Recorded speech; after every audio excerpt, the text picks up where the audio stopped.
ये आज मेरा विशेष टॉपिक है कि जो प्रेत बाधा होती है, कोई भी प्रेत XYZ, वो नॉर्मल इंसान को कैप्चर करता है तो उसके सिम्टम्स आप लोगों को पता है। लेकिन क्या आपको पता है कि जब किसी पूजा पाठ करने वाले व्यक्ति के ऊपर प्रेत जब अपना अटैक करता है तो किस तरह से रिएक्शंस आते हैं, किस तरह से सिम्टम्स आते हैं?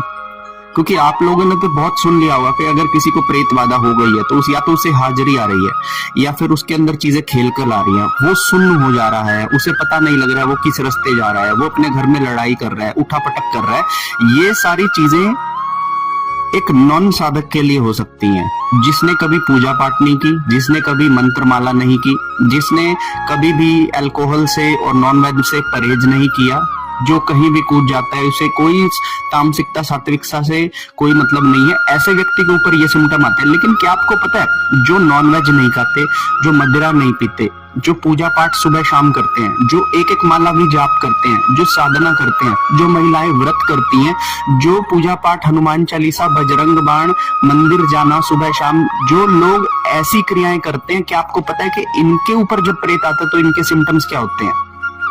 आज ये टॉपिक विशेष रूप से पर्टिकुलर उन्हीं लोगों के लिए बना रहा हूं जिन्होंने सात्विकताओं का, तामसिकताओं का हमेशा से ध्यान रखा, और बताने वाला हूं कि किस तरह से एक प्रेत साधक को अटैक करता है। आप में से जितने भी पूजा पाठ करने वाले लोग हैं, ये वीडियो उन तक आप पहुंचा दीजिएगा, क्योंकि अगर ये जो सिम्टम्स अब मैं बताने वाला हूं इसे आपने सुन लिया तो आप आइडेंटिफाई कर पाएंगे कि क्या हमारे ऊपर तो कोई ऐसी नेगेटिविटी झपटा नहीं मार रही।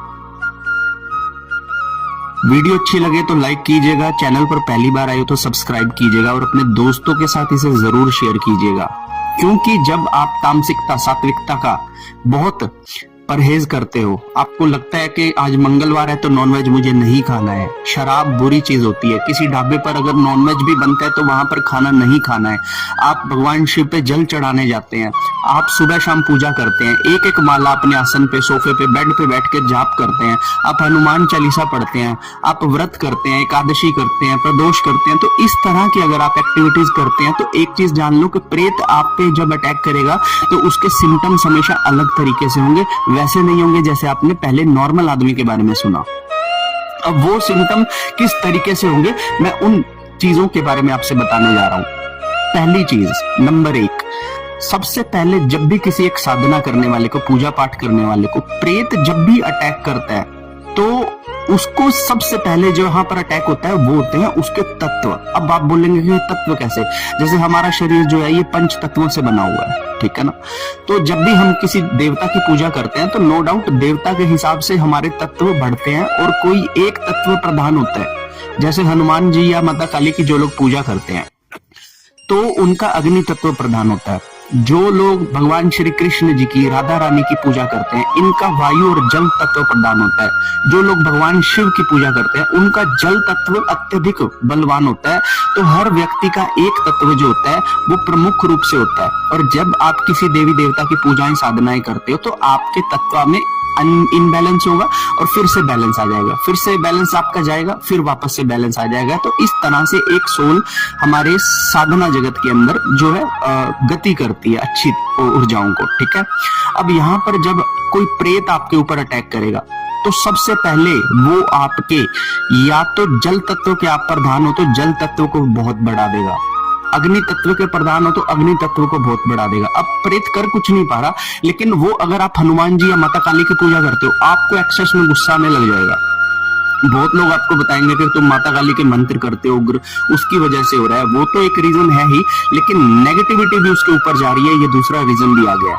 अब आपके जो तत्व आपके कंट्रोल में नहीं आ रहे हैं और बहुत ज्यादा गुस्सा आप एकदम से कर रहे हो, भगवान शिव की पूजा करते हो और आपको डिप्रेशन आ जा रहा है, तो डिप्रेशन आने से फिर आपका मन एकदम से पूजा पाठ में गायब हो जा रहा है। तो आपका जल तत्व बहुत ज्यादा बढ़ गया, वायु तत्व बढ़ गया, तो आप खोए खोए रहते हो, आपको किसी की बातों का विचार नहीं आता। तो आपने जो एक जील चाहिए थी साधना के लिए, वो जील आपकी खत्म हो गई। चाहे गुस्से में लगाओ, चाहे डिप्रेशन में लगाओ, चाहे आपका मन कहीं पे खो गया, आपको कुछ ध्यान में नहीं रहता, बातें आप भूल जा रहे हो, तो ये सारी चीजें होती है। पहली आपके तत्वों के ऊपर एक प्रेत अटैक करता है। दूसरा जो वो प्रेत अटैक करता है वो आपकी मानसिक सोचने की क्षमताओं पर अटैक करेगा। अब आप है ना डिसीजन नहीं ले पाओगे कि मुझे पूजा पाठ में क्या करना है, मुझे कितने दिन की साधना करनी है, संकल्प में क्या लूं क्या ना लूं, दीपक कैसे लगाऊं ना लगाऊं, आप सर्च करने लगेंगे कि कोई मुझे बता दे कि मुझे करना क्या है।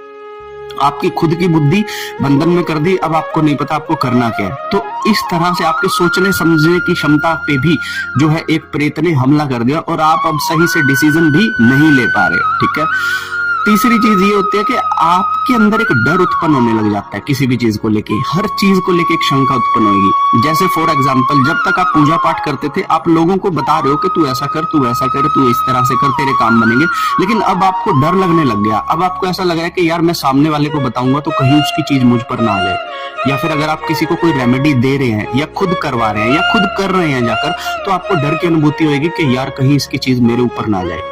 आप जो भी पूजा पाठ कर रहे हैं, जो भी अपनी जो प्रोसेस कर रहे हैं, आपको एक शंका पैदा हो जाएगी कि मैं जो कर रहा हूं क्या ये सच में मेरी कभी रक्षा करेगा भी क्या नहीं करेगा। ये शंका और ये डर आपके अंदर जो है ये प्रेत ही उत्पन्न करेगा। इससे अगली चीज जो आपके साथ होती है, एक अविश्वास प्रकट कर देता है। जब भी आपके एक साधक के ऊपर प्रेत की जब भी कोई बाधा आती है तो एक अविश्वास उत्पन्न कर देगा। अब अविश्वास कैसे कर देगा कि तुम अभी तक जिसकी पूजा कर रहे थे, जिस देवता की पूजा कर रहे थे, अभी तक तो तुम्हें लगता था कि वो मेरी रक्षा करेगा, लेकिन अब तुम्हें लग रहा है कि वो मेरी रक्षा करेगा ही नहीं।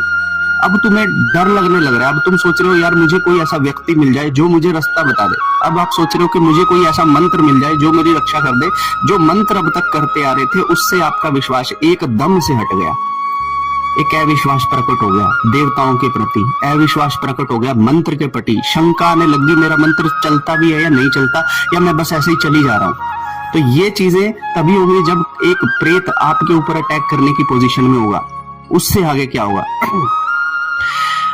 जब आप इस स्थिति में होते हैं कि कोई प्रेत आपके ऊपर अटैक करने की पोजीशन में होता है, तो आपको हमेशा जो सही चीज होगी ना, वो या तो आपके सुनने में ही नहीं आएगी, और कोई गलत चीज होगी तो आपका मन करेगा हाँ ये कर ले, हाँ ये कर ले, हाँ ये कर ले। अब क्योंकि आप एक साधक हो, आपके मन में जो बात आती है आप उस पर बिलीव करते हो, आपको लगता है कि भगवान आपको गाइड करते हैं, तो ऐसे में आपको अपनी जो इंट्यूशन है ना उस पर बहुत ज्यादा ओवर कॉन्फिडेंस हो जाता है।